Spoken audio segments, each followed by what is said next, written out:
Hey guys, Joe here. Today I want to look at Valkyrie funneling or ground troop funneling. Since the update, the Valkyrie has become the focal point troop in most clan war strategies across Town Hall levels 8 through 11. If you're new to the Valkyries or struggling with funneling them, this video is for you. So before we begin, what is funneling? Funneling, simply put, is to describe something that goes from wide to narrow while moving.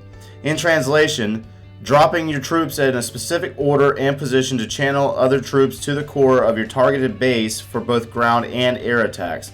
For ground attack purposes, properly placed Golems and Wizards with correct timing serves as a recipe for perfect funnel for your Valkyries.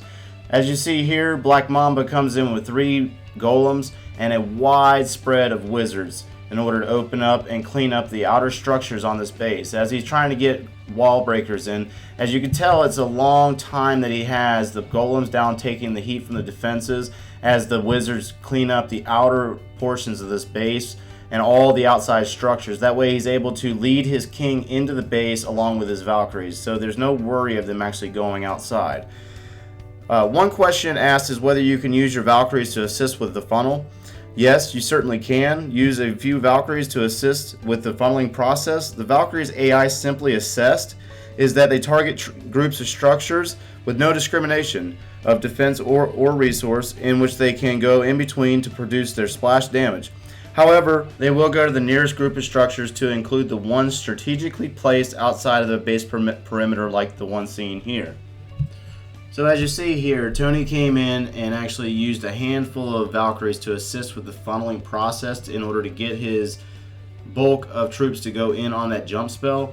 However, he did leave a couple of Valkyries, or intend for a couple of Valkyries to stay on the outer perimeter of the base, because with the grouping of the structures on the outside of the base, the Valkyries AI instructs for it to go in between buildings and produce splash damage in order for it to work properly, if you will.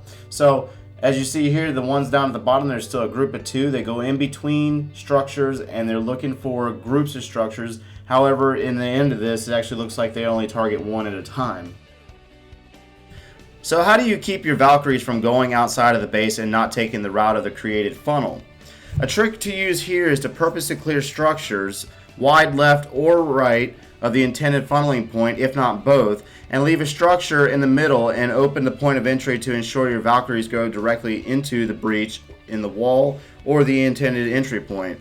With this being said, the Valkyries move on their own at 24 tiles per second, so be aware of deploying these gals that they will run out in front of your troops to include the tanking troops like Golems or Giants. So at Town Hall 11, you might want to deploy your Grand Warden a few seconds before the horde of Valkyries to ensure that you can use his Eternal Tome ability to your advantage. When it comes to spring traps, the Valkyries AI is not the same as a defensive seeking troop like Giants or Hogs, so they may not path in the same way of strategically placed spring traps. Besides, Valkyries work better in groups, so the 8-spaced housing of one Valkyrie clustered with others may set off the trap, which is built for only troops up to 15 housing. So as you saw there, they ran straight across it with no problems.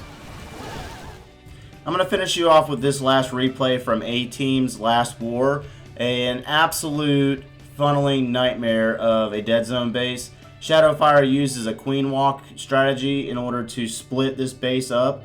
And I'm going to talk about queen walking and Valkyries in a later video. But he actually splits it into 2 sections and uses a queen walk strategy on one side of the base and then drops a golem and funnels some wizards in to clean up in order for him to funnel his Valkyries. But I'm going to talk about my last topic for the Valkyries. And this was really more derived towards the Town Hall 10s and 11s. So really a decision to make is whether you're going to take free spells or rage spells in order to take care of the Infernos.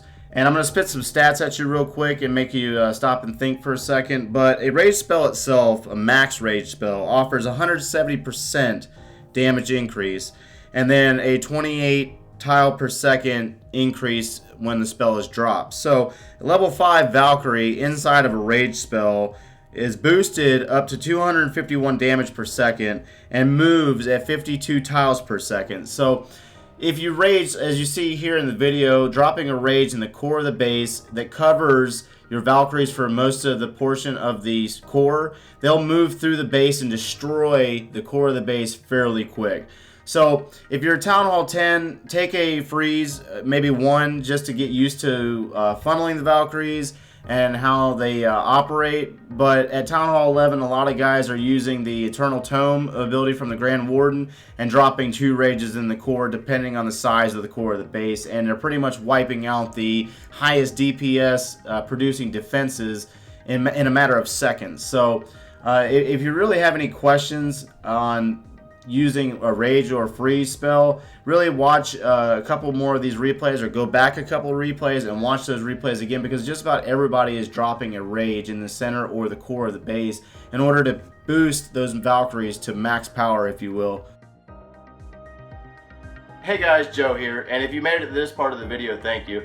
Be sure to follow me on Twitter, and I appreciate and am humbled by every single like and comment that's dropped down below. Help me out by giving me some feedback and tell me where I can get better at this whole YouTube thing. And I only solely do this for the passion of the game and the family aspect.